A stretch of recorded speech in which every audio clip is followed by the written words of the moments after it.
Innover pour le commerce avec l'Institut du commerce. Et Point de vente, le magazine des magasins.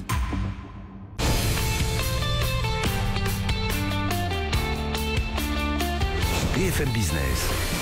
Innover pour le commerce. Karine Vergniol. Bienvenue pour cette émission dédiée aux nouveaux enjeux du commerce. Les modes de consommation changent, alors forcément, grande distribution, enseignes, pure player doivent s'adapter. C'est ce que nous racontera notre invité, Emmanuel Grenier. Il est le PDG de Cdiscount qui mise plus que jamais sur la livraison. Notre question du jour, multiplication des offres promo et ventes privées. Comment redonner aux soldes leur attractivité en magasin? On en parlera avec Yves Marin, directeur du cabinet d'analyse Wavestone, et Thomas Le Guyadère, CEO et cofondateur de Smart Traffic. Et puis le rendez-vous avec nos chroniqueurs, Rodolphe Bonas, PDG de Ceacom, qui parcourt le monde à la recherche de nouvelles innovations commerciales. Il nous emmènera à Barcelone. Et Marie Vallone, qui parcourt les rayons à la recherche des nouveautés produits. Elle vous offrira un petit café frais en fin d'émission. Mais pour l'heure, les infos de la semaine. BFM Business. Innover pour le commerce. Les news. Et donc notre invité cette semaine, c'est Emmanuel Grenier, PDG de Cdiscount. Bonjour. Bonjour. Et on commence avec les news d'Hélène Cornet de la rédaction de BFM Business. Bonjour Hélène. Bonjour Karine. Et on commence avec toujours plus d'offres et de services pour rivaliser avec le e-commerce. Oui, pas facile de rivaliser avec le e-commerce. Vous avez vu, même Nike a capitulé et a décidé de vendre ses articles sur Amazon après avoir des années résisté et avoir voulu garder son site propre. Et ben ça y est, ils ont capitulé. Alors voilà, avec les soldes, c'est particulièrement frappant. L'engouement est retombé. Alors qu'est-ce qu'on fait? Il y a la stratégie prix, comme Carole par exemple, qui propose des happy hours à certaines heures. C'est 10% de supplémentaires, voilà, en plus des soldes. Ou alors on a des multiples services comme l'opérateur Amerson qui a des centres commerciaux et qui propose un partenariat avec Uber pour vous aider à rentrer chez vous les bras chargés de paquets si vous avez mal aux pieds. Carrefour, lui, essaye de diminuer les temps d'attente. Une application est en train d'être testée dans des hypermarchés qui permet en fait de vous inscrire à l'avance dans une file ou même de réserver un horaire. Voilà, tout ça pour vraiment vous faciliter la vie, vous faire perdre moins de temps et surtout vous sortir de votre canapé. J'imagine bien. Emmanuel Grenier, vous voulez pas les sortir de leur canapé, hein, finalement, les gens. Pendant que ça décroît dans les boutiques, ça croît chez Cdiscount? Oui, ça croît chez Cdiscount et le premier jour des soldes, mercredi, a été une très bonne journée.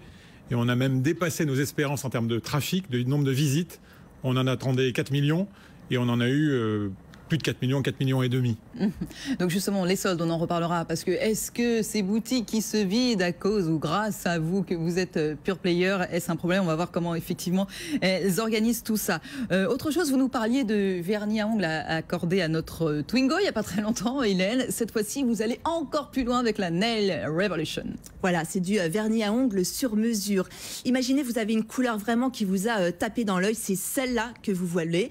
Et bien, vous branchez en fait un capteur à votre smartphone ou tout simplement vous la prenez en photo et il vous retrouve la couleur exacte parmi sa base de données, 2600 couleurs au total. Voilà, il n'y a plus qu'à commander, c'est livré en moins de 48 heures et ce sont deux Français qui ont inventé le concept, ça s'appelle la Nail Revolution et ça mélange tout ce qu'on aime, la technologie, la réactivité, le sur-mesure. L'appli a été annoncée il y a quelques mois mais elle est vraiment disponible à présent. Et donc on la trouve, ça s'appelle Nail Revolution tout simplement pour trouver l'appli. Et puis Leclerc, toujours en tête. Selon les derniers chiffres de Kantar, effectivement, sur la période de mai jusqu'à début juin, Leclerc fait la course en tête avec 21,2% de part de marché. Il a recruté 180 000 nouveaux clients. Le distributeur est premier maintenant devant Carrefour depuis plusieurs mois, un an et demi même presque. Et il est en train de gagner vraiment la partie avec sa stratégie de prix bas, avec des supermarchés moins grands, à taille humaine et surtout grâce au Drive. Vous savez que c'est le premier distributeur qui a misé vraiment sur ce service qui permet de gagner de nouveaux clients. Merci Hélène, on vous retrouve la semaine prochaine. Emmanuel Grenier, vous restez avec nous.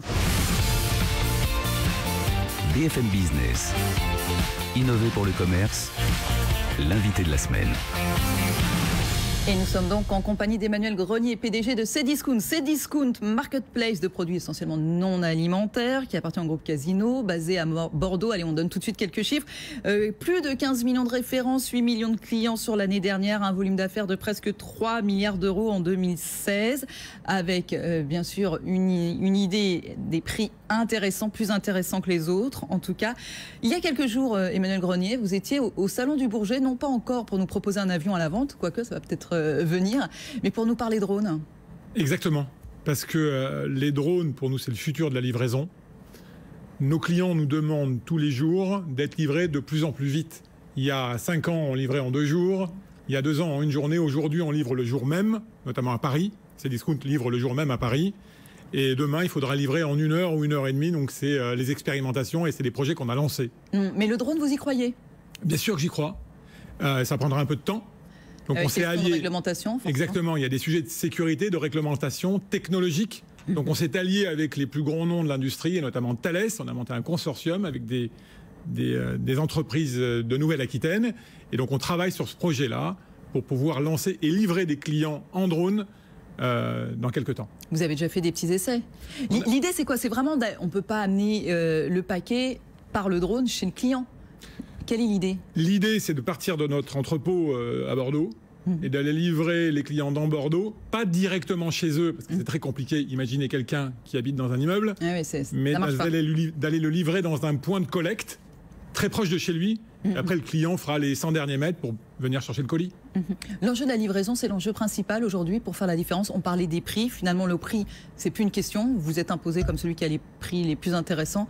C'est vraiment l'enjeu de la livraison qui est primordial. C'est exactement ça. Il y a 3 enjeux fondamentaux sur Internet. Il y a un enjeu sur le nombre de références et avoir le maximum d'offres, le maximum de produits possibles. On est à plus de 15 millions, même maintenant 20 millions. Donc on vend de tout. De tous les produits non alimentaires sur Cdiscount, des machines à laver, même du vin, des cartables. De plus en plus de vin d'ailleurs. Exactement. 2, les prix. Donc là, on est imbattable depuis 20 ans. On a les meilleurs prix sur Internet. Et 3, la livraison, évidemment. Et là, la clé, c'est comment on livre les clients le plus vite possible. Et je vous prends 2 exemples.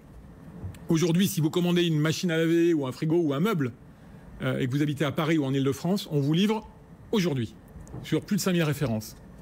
Si vous commandez un téléphone, on vous livrera au plus tard demain. Donc en fait, on est systématiquement dans la journée ou au pire demain, dans tous les enjeux de livraison. Et les drones doivent nous amener à livrer dans l'heure. C'est ce qui peut vous différencier d'Amazon aujourd'hui, parce que bien sûr, le grand concurrent, c'est Amazon. Parfois, on a l'impression que vous, mais pas seulement, tous les acteurs français sont un petit peu à courir derrière les innovations amazoniennes, si j'ose dire. Comment vous comptez, vous différencier? Alors, la différenciation par rapport à Amazon, elle existe, elle est là depuis des années et des années. Pour faire 3 milliards d'euros de volume d'affaires et être le seul acteur dans le monde qui résiste, enfin qui combat Amazon sur son territoire national. Ouais, parce que vous êtes très national. Exactement, on est français et on est très puissant. Il faut s'être différencié dès le début. Je vous prends des exemples. Il y a des catégories de produits sur lesquels on a battu Amazon sur les gros produits. Le meuble, le gros électroménager, la télévision. Aujourd'hui, on est un des acteurs majeurs du marché. Sur les moyens de paiement, on offre des moyens de crédit à nos clients que nous sommes les seuls à offrir aujourd'hui sur le marché. Donc on a des moyens de se différencier sans aucun problème par rapport à nos concurrents. Et c'est pour ça qu'on est leader aujourd'hui. Après, en termes d'innovation, je vous prends 2 exemples. Déjà sur le site, pour les clients, pour faciliter leur achat, parce que l'innovation, c'est faciliter l'achat du client. Si aujourd'hui, vous voulez acheter un meuble, vous allez sur l'appli, vous choisissez le meuble, vous prenez une photo de votre intérieur et on vous met le meuble, on vous installe le meuble dans votre intérieur. Donc vous voyez, si les dimensions s'adaptent, comment le meuble va pouvoir prendre corps à l'intérieur de votre pièce. Ça, c'est une innovation absolument nouvelle en ce moment. Effectivement, ces innovations se font à tous les niveaux, notamment du service client. Vous êtes lancé, quand je disais que vous avez donné l'impression de suivre un petit peu Amazon, aussi dans les services avec des prix cassés, forcément, le streaming musical, la vidéo, la téléphonie, le cloud, tout ça, il y a quelques mois. Vous en êtes où aujourd'hui? Écoutez, ce sont des services qui se développent bien. Sur Cdiscount aujourd'hui, mais on est déjà dans l'étape d'après. C'est-à-dire 2 types d'innovations, c'est-à-dire, comme je vous le disais, on a 2 types d'innovations. On a des innovations qui sont commerciales. Je vous ai parlé de la mise en ambiance des produits et des meubles. On a un deuxième type d'innovation commerciale pour nos clients qui est, on est un spécialiste. Quand un client voudra acheter un ordinateur ou un téléphone, on va avoir des spécialistes en ligne qui vont pouvoir converser avec le client. Des personnes qui connaissent très bien les ordinateurs ou très bien les téléphones. Ça, c'est une nouveauté qu'on a lancée il y a un mois. Mais alors, parce que ces services, donc vous lancez ces différents services, vous avez fait une incursion dans l'alimentaire, quand même, malgré tout, aussi, test dans l'alimentaire. Dans quelle direction vous voulez emmener ces discounts, Emmanuel Grenier? Parfois, on s'y perd un petit peu. Écoutez, la direction, elle est très claire. La première, c'est je dois être capable d'offrir tous les produits qui existent au meilleur prix, livrés le plus vite possible. Donc ça, c'est une direction qui est extrêmement simple et c'est le meilleur service que je dois offrir à mes clients. Donc vous allez continuer dans l'alimentaire? Donc je continue dans l'alimentaire sur Paris, puisqu'aujourd'hui, mon service d'alimentaire, il est sur Paris et 12 villes autour de Paris. Et aujourd'hui, en collaboration avec les enseignes du groupe Casino et notamment les supermarchés, on livre les clients en 1 heure à Paris sur les produits alimentaires. Donc surtout Paris. Le deuxième développement qu'on met en place, c'est la technologie. Je vous ai parlé d'innovation commerciale, on a aussi des innovations industrielles, et tout ça porté par la technologie. Donc on a parlé des drones, on va installer des robots dans nos entrepôts, des robots qui vont aller chercher les produits et préparer les produits automatiquement dans les racks et dans les échelles. Et puis on a lancé des lignes d'emballage pour emballer les produits qui collent exactement aux produits, et donc qui évitent d'avoir un produit dans un carton dans lequel il y a énormément de vide. Donc, toute une série d'innovations à la fois commerciales et industrielles. Et pour gagner du temps, tout ceci. Exactement. Vous travaillez avec des startups pour Exactement. tout ça. J'ai lu il y a quelques mois, je crois que c'était en décembre dernier, on disait que vous pensiez à un incubateur. Vous en êtes où? Écoutez, la première étape, ça a été déjà d'identifier les startups avec lesquelles on voulait travailler. Donc, on en a identifié 400 startups. Et on a démarré déjà une 30aine de tests avec ces startups. Alors pourquoi ces startups, elles sont intéressées de venir travailler avec nous? Un, parce qu'on est leader, et donc dès qu'ils veulent tester quelque chose, ça va très vite, et en quelques jours, on sait si ça marche ou si ça marche pas, ou en tout cas ce qu'il faut améliorer. Et puis, on va à la recherche de ces startups. Non seulement elles viennent à nous directement parce qu'on est leader, mais on va aussi les chasser et les chercher. Donc voilà, on en a 400, 30 en test, et donc c'est une priorité pour nous justement d'avancer. Incubateur ou pas incubateur alors? Incubateur, c'est l'étape d'après. D'accord. Incubateur, c'est l'étape d'après. Une fois que vous avez détecté une start-up qui a un modèle et un produit qui correspond à ce que vous faites et à ce qu'on vend, à ce que Cdiscount vend, on va regarder le sujet de l'incubation ou même de la prise de participation. Très rapidement, les soldes, comment ça se passe? Ça fait presque 10 jours maintenant. Comment ça se passe chez Cdiscount? Très bien. On a battu des records les premiers jours de soldes, des records par rapport à l'année dernière. Donc voilà, on a une augmentation très importante du trafic, une augmentation très importante du trafic sur le mobile aussi. Le mobile, c'est très important aujourd'hui. Et une augmentation très importante des commandes aussi. Donc pour vous, les soldes restent... C'est quoi? C'est quel pourcentage de vos ventes chez Cdiscount? Difficile de parler en pourcentage, mais ça reste, les soldes de janvier, les soldes de juin, ça reste des événements absolument incontournables pour les Français et pour nous. Malgré le Black Friday, malgré les promos, malgré les prix cassés, tout ça? Malgré le Black Friday, malgré les promos, ce sont des rendez-vous absolument incontournables. C'est ce qu'on verra dans un instant, juste après Rodolphe Bonas, Emmanuel Grenier. Merci beaucoup à vous, PDG de Cdiscount. Allez, Rodolphe se démarque. BFM Business. Innover pour le commerce. Rodolphe se démarque. Et donc on retrouve comme toutes les semaines Rodolphe Bonas, PDG de Sacom. Bonjour Rodolphe. Bonjour Karine. Donc le petit tour du monde aujourd'hui s'est arrêté au Lac Étal en Espagne. Exactement, à Barcelone. On est allé visiter la boutique Brompton. Alors, vous connaissez Brompton? Brompton, c'est du vélo, ça? Exactement. C'est un des leaders du vélo urbain. Mais attention, pas n'importe lequel. C'est vraiment la Rolls-Royce du vélo urbain. En fait, c'est ces vélos que vous pliez et que vous pouvez après glisser sous le bureau ou mettre derrière une armoire, bien sûr. Alors, c'est une marque anglaise créée en 1975 qui est distribuée un peu partout dans le monde. On distribue et on vend des Brompton ici en France. Mais là, ici à Barcelone, ce qui est assez génial, c'est qu'ils ont monté le premier Brompton Club House. Alors, qu'est-ce que c'est que le Brompton Club House? C'est quoi Club House? On danse en faisant du vélo? Non, alors c'est presque ça, vous allez voir. C'est vraiment comment est-ce que je transporte cette marque anglaise et tout cet univers british dans l'environnement de Brompton et je donne accès à une sorte de club privé aux acheteurs Brompton à Barcelone. Alors, comment ça fonctionne dans ce club? Vous avez bien sûr tous les accessoires sont personnalisables, la selle, les sacs à dos, le casque, les pédales, etc. Vous pouvez faire ça ici. Vous avez un atelier de rénovation et d'entretien de votre vélo avec des véritables conseils, des astuces avec des professionnels. Sachez que pour fabriquer un vélo Brompton, il faut une formation de 18 mois. Donc, je ne sais pas si vous imaginez la c'est un truc hyper technique. Ah ouais, non, c'est hyper technique. J'ai découvert ça. Et alors, c'est hyper technique aussi parce que quand on utilise son vélo Brompton, on est obligé de l'amener régulièrement pour régler des choses. C'est-à-dire que ça a l'air de rien. Non, mais c'est comme une Ferrari, là. Je vous vois. Ah ouais, c'est ça. Non, mais oui, parce que quand vous l'utilisez souvent, ben, ça se dérègle. Et un Brompton, c'est vraiment spécial. Alors, donc, vous êtes tous les 4 matins dans votre magasin. Voilà, tous les 4 matins. Il y a un espace douche pour votre Brompton. Ah, pour le Brompton, c'est pas pour vous? Oui, il y a un espace douche pour le Brompton et il y a après tout un espace British avec un bar, une bibliothèque, des fauteuils en cuir. Vous pouvez même, quand vous êtes client Brompton, vous pouvez même louer ce lieu pour organiser une réception. Voilà, donc c'est vraiment la mise en avant de cet univers. C'est l'idée du club anglais. Il faut être membre? Oui, oui. Alors non, il faut avoir. Si vous achetez un Brompton, même ici en France, vous pouvez aller. Vous avez accès au Clubhouse Brompton. Je veux juste vous raconter quand même un truc. Ils font un truc génial, Brompton. C'est qu'ils ont organisé le championnat du monde de Brompton, qui est une course en Brompton, mais avec un habillement spécial parce que vous devez être en costard cravate en haut. C'est-à-dire vous faites du vélo en short en bas, mais en haut vous devez avoir une veste, cravate ou nœud papillon et une chemise. Typically English. Voilà, ils sont quand même assez marrants nos British. Ils sont forts ces Anglais et ça se passe pas comme ça en France. Donc il faut aller à Barcelone si vous voulez vraiment profiter du Club Brompton. Merci beaucoup Rodolphe Bonas. Allez, c'est la question du jour. BFM Business. Innover pour le commerce. Le débat.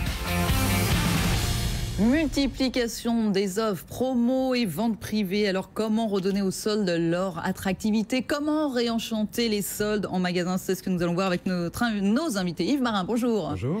Directeur du cabinet d'analyse Wavestone. Thomas Le Guyadère, bonjour. Bonjour. CEO et cofondateur de Smart Traffic, éditeur de solutions pour faciliter le parcours client Web to Store. Alors selon un sondage Toluna pour LSA, 73% des Français prévoyaient de participer aux soldes d'été. Cette année, c'est quand même 4,4 points de moins qu'en 2016, soit près de 2,2 millions d'acheteurs en moins. Yves Marin, comment ça se fait? C'est un sondage. C'est un sondage. Ça reste quand même 3/4 des Français qui vont se déplacer pendant ces 6 semaines de soldes. Et malgré tout, comme le disait Emmanuel Grenier, les soldes restent un moment incontournable dans le commerce français. Reste un moment incontournable, en tout cas sur Internet. Et même dans les boutiques, je vous rassure, chaque année on fait le coup, on veut absolument tuer ces pauvres soldes. Je ne sais pas ce qu'elles ont fait pour mériter autant de haine. Chaque année on veut les zigouiller, mais la réalité est que dans le textile par exemple, il y a 42% des ventes de textiles qui sont vendues soit en promotion, soit en solde. Et ces 42%, c'est à peu près moitié-moitié. C'est à peu près moitié des promos toute l'année et moitié en solde. Donc en gros, les soldes, ça continue de peser entre 20 et 25% du commerce du textile. C'est là que le bas blesse quand même, Yves Marin. C'est que vous mettez dans le même sac, si j'ose dire, promo en tout genre, vente privée, et solde. Or, à un moment donné, solde, c'était la grand-messe, c'était le moment justement attendu, et là, il y avait l'importance du trafic. Ça, on l'a perdu quand même. Ça reste un temps fort du commerce, et après, c'était pas si monstrueux que ça. Si on prend les 2 périodes de solde, c'est 2 fois 6 semaines, ça fait 12 semaines. 12 semaines divisé par 52 semaines annuelles, ça fait 23% de l'année. Or, dans ces 23% de l'année, ça fait à peu près 23% du chiffre en textile. Donc, c'est pas non plus quelque chose qui a été totalement du registre du mammouth dans une histoire du commerce français. C'est vrai que GoSport nous disait la semaine dernière près de 50% de ses ventes en promo et 15% durant les soldes. La question aujourd'hui, Thomas Le Guyadère, quand on sait ça, quand on sait ce que vous disiez tout à l'heure, nous racontait Emmanuel Grenier sur ces discounts où les soldes cartonnent, comme sur de nombreux sites internet, c'est comment on continue à faire venir les gens en magasin. C'est un peu ce que vous faites avec Smart Traffic pendant cette période des soldes, et comment surtout fait-on pour que ça se passe le mieux possible, parce que c'est ça. Aujourd'hui, je pense qu'on est tous d'accord pour dire que les consommateurs sont tous devenus ultra connectés. Donc c'est vrai que pour nous, la zone de chalandise d'un magasin physique aujourd'hui, c'est d'abord Internet. Et il y a un chiffre que j'aime bien pour compléter celui que vous avez donné. Il y a 68% des Français qui déclarent que de faire un achat en magasin est une source de plaisir. Donc il y a encore une vraie attirance vers le point de vente physique. Je pense que le point de vente physique est loin d'être mort. Je pense que c'est l'expérience client qui est en train d'être réinventée. Et dans cette expérience client qui est en train d'être réinventée, oui, le consommateur consommateur a envie de préparer sa venue dans un point de vente physique en amont, pouvoir consulter la disponibilité des produits, pouvoir les réserver avant de se déplacer, pouvoir avoir peut-être et certainement un accueil plus VIP quand il arrive en point de vente. Donc c'est aujourd'hui plein de tous ces constats où les enseignes vont de plus en plus vers du drive to store, du web to store, ou en tout cas utiliser le meilleur du digital pour créer plus de trafic et plus de ventes en magasin. Mais ce qui nous fait dire quand même qu'il faut avoir les moyens de faire venir la clientèle au moment des soldes. Yves Marin, c'est que les uns et les autres offrent un petit déjeuner, d'autres, si vous arrivez, je crois que c'est chez Emerson, si vous arriviez en maillot de bain, vous avez encore des promos en plus. On vous offre, et Hélène Cornet nous en parlait, le Uber pour amener ses paquets à la maison. Il faut le service en plus des soldes. Les soldes ne suffisent plus en fait. Alors c'est vrai que le produit, la bonne affaire reste la promesse de base, le contrat de base, mais qu'autour de ce contrat de base, il y a effectivement toute une kyrielle de services qui sont en train de se développer. Il y a une espèce de course à l'échalote de la part des commerçants pour absolument générer du trafic. Parce qu'on sait que la clé du commerce, c'est le trafic, et qu'une fois que le client est là, on peut travailler le panier moyen. Mais donc le trafic est tellement essentiel qu'effectivement, il y a des concours d'inventivité pour générer ce trafic. Pour vous, c'est quand vous dites concours d'inventivité, on sent un petit peu d'ironie dans votre voix ou pas du tout? Ou vous dites oui, de toute façon, c'est nécessaire et c'est assez intelligent? Exactement, non, mais c'est plutôt bien fait. Et ça serait tellement simple de se gausser de choses qui peuvent paraître un tout petit peu exotiques. Oui, ben, enfin, à un moment, j'ai qu'à le faire. Donc, non, j'ai beaucoup de respect pour ces trésors d'inventivité qui, des fois, passent par des gimmicks, par des petites choses, des happy hours, des primes, effectivement, des petits services, notamment de transport qui sont offerts. Et c'est par ces petits gestes qu'on arrive à consolider du trafic. Ah ouais, c'est ça, ce fameux trafic qui fait les soldes, dont vous nous parliez à l'instant, Thomas Le Guyadère. Autre chose, c'est vrai, quand on arrive aux soldes, les soldes, on rappelle, c'est quand même l'épuisement des stocks. C'est ça, on se débarrasse du reste des stocks. Donc le problème pour les consommateurs, c'est quand on arrive, souvent il n'y a plus ce qu'on veut. Et là, on peut faire mieux. Mais justement, tout l'avantage de pouvoir préparer sa venue en magasin avant de se déplacer, donc de pouvoir vérifier la disponibilité des stocks en magasin, de choisir ses produits, de les faire mettre de côté. Mais c'est quoi l'étape d'après? Chez Smart Traffic, vous travaillez sur quoi aujourd'hui? Alors, l'étape d'après, c'est de se dire, faut plus penser stock magasin, stock web, stock du point de vente de la rue à tel endroit ou de la rue de tel endroit. Il faut penser stock global. Alors, on peut appeler ça stock unifié, on peut appeler ça one stock. C'est de se dire que le client, ce qu'il souhaite, c'est de pouvoir choisir son produit, et une fois qu'il a choisi son produit, d'en avoir la plus grande disponibilité. Peut-être que la disponibilité, c'est pas dans le point de vente dans lequel il pensait aller, c'est peut-être dans le point de vente qui est à 2 rues d'à côté, ou peut-être que le point de vente qui est à 2 rues d'à côté peut faire livrer le produit sur le point de vente dans lequel voulait aller le consommateur. Aujourd'hui, c'est ça toute la puissance du digital au service d'un point de vente physique. Je pense que tous les grands acteurs comme Cdiscount qu'on a écouté tout à l'heure ont éduqué, ont appris plein de bons comportements aux consommateurs qui a l'habitude d'avoir la disponibilité du produit. Et ce que disait tout à l'heure notre confrère de Cdiscount, la rapidité de la livraison, là c'est pareil. Si un consommateur sait que le produit est disponible dans le point de vente à côté, c'est très rapide pour lui, une fois qu'il l'a fait, une fois qu'il l'a réservé, de se déplacer. Ah ouais, et c'est un service de plus. Pour terminer, Bruno Le Maire, le ministre de l'économie, a dit qu'il n'était quand même pas très satisfait, en tout cas qu'on pouvait améliorer des choses sur ce qui encadre les soldes. La possibilité de créer un Black Friday en France, ou en tout cas de nouveaux moments, et puis de les réduire un petit peu. C'est ça, vous parliez de 6 semaines. Yves Marin, qu'est-ce que vous en pensez?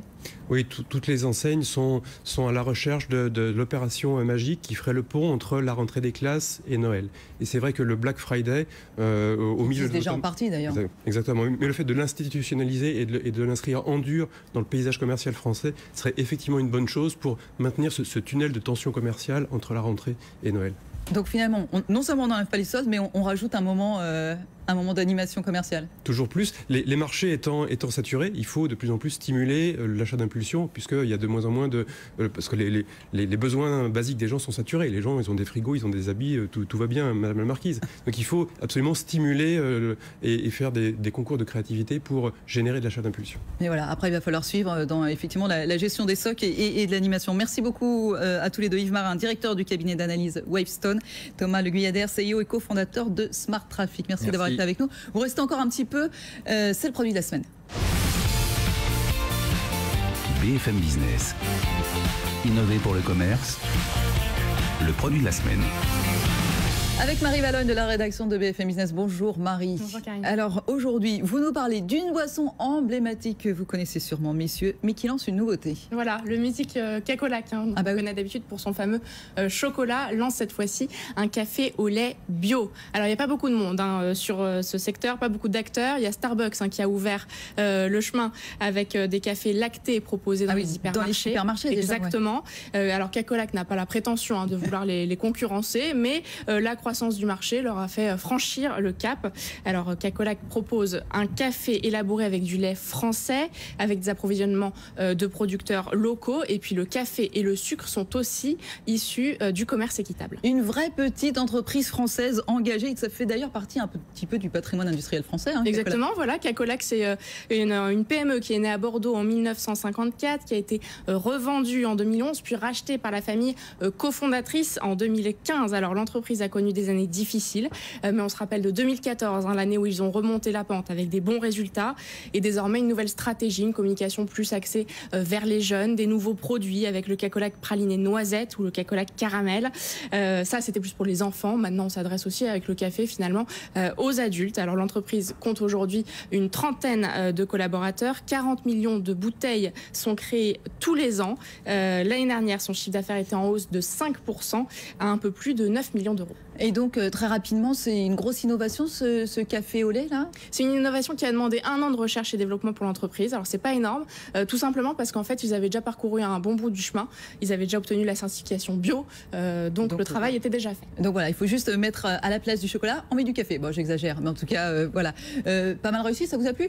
Moi, ça m'a plu. Bon, c'est parfait. Merci Marie Vallogne. Merci à vous, messieurs. C'était la dernière de la saison. Merci à toute l'équipe. Merci à nos partenaires. Rendez-vous en septembre et tout l'été. Retrouvez les meilleurs moments d'innover pour le commerce sur BFM Business et les replays, bien sûr, sur bfmbusiness.fr. À bientôt.